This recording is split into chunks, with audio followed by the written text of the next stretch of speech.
అసమానుడైన వాడు అవమానపరచడు నిన్ను.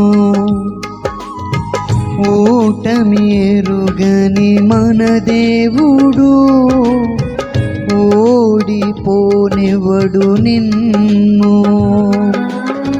ఘన కార్యాలెన్ను నీకై చేసినవాడు కష్టకాలమందుని చేయి విడచునా. అసాధ్యములెన్నో దాటించిన నాదుడు శ్రమలో నిన్ను దాటిపోవునా. సియోను దేవుడే నిన్ను సిగ్గుపడనీయడు, కనికరపునుడే నీ కన్నీరు